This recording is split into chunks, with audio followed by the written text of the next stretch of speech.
Thank you, everybody, and welcome. We're so thrilled that you're all here. Let's look at clergy. Let's look at the big picture. We see two big demographic changes in the clergy. We see female clergy and we see people ordained at older ages. We're being challenged both by culture and by our own numbers to reimagine how we go about doing church. So if the Episcopal Church can make greater efforts at inviting racial minorities, both immigrant and native-born, to their parishes, perhaps more will stay.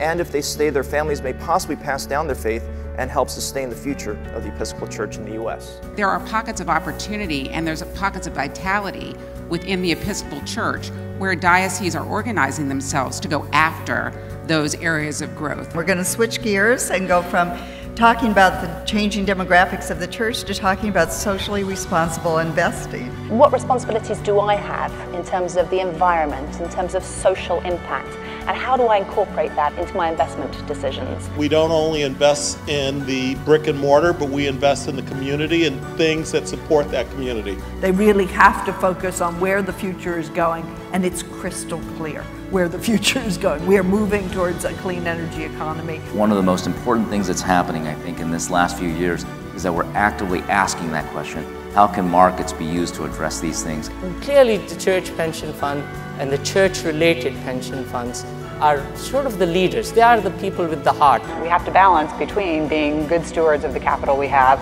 and looking for sustainable, great opportunities that align with our values.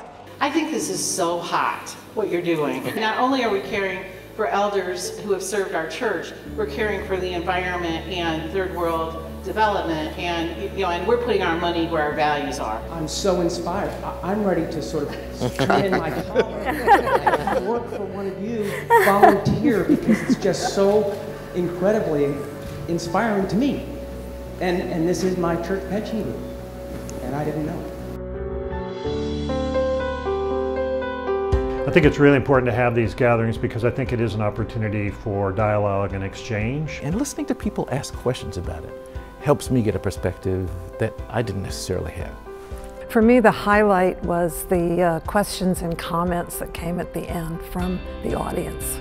People are coming back to church to hear the preacher, not to volunteer at the antique show, which, by the way, we've given up after 60 years. To have them be here in person and be able to talk to them and to listen to their passion and their engagement was very beneficial.